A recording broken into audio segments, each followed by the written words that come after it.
I was going to ask you, you've been in the ring with Miguel Cotto. He came back, looked pretty good this past weekend. What do you think of his performance? I thought he looked great. Great performance. He looked ready. He looked mentally and physically really in a good place. And you know, I wish him well. He did his thing. What do you think of him and Sergio Martinez? How do you break that down? You know, Sergio's been slipping lately, so you know, maybe age is catching up to him. It's a good fight. I think it's a good fight. If there's a time for Cotto to grab a middleweight title, that's probably the chance right there. You had a change in the trainers in Eric Brown, you know, as you approach the veteran stage. Cotto did the same thing with Freddie Roach. How beneficial can that be to a fighter to have that new look? Sometimes you just need something new. You need just a fresh face giving you instructions, just to learn a couple of new things, or maybe, you know, go back to some of the old things. A trainer remind you of some of the old things you did well that you got away from. You know, we don't know the dynamic of Freddie and Miguel, but obviously it's working, and so that's the important thing. And when the shoe fits, you wear it. You know, you mentioned you're working with Sky Sports for Bradley Marquez. We've seen you obviously on Showtime, on Fox Sports.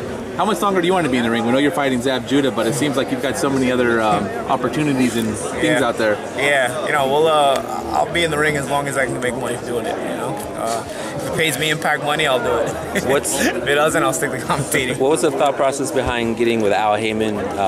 You know, just tell me about that. You know, he's a guy who has a lot of power in the sport. I'm a guy who's very outspoken, very vocal.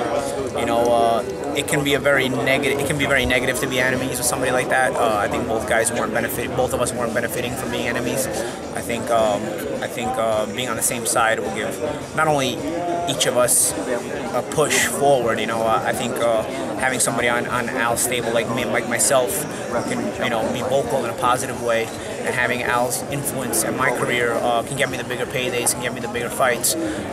Al's understanding in that, you know, I got to keep my team with me. You know, I'm very loyal to my team, and all my team is still with me. I don't have to get rid of anyone.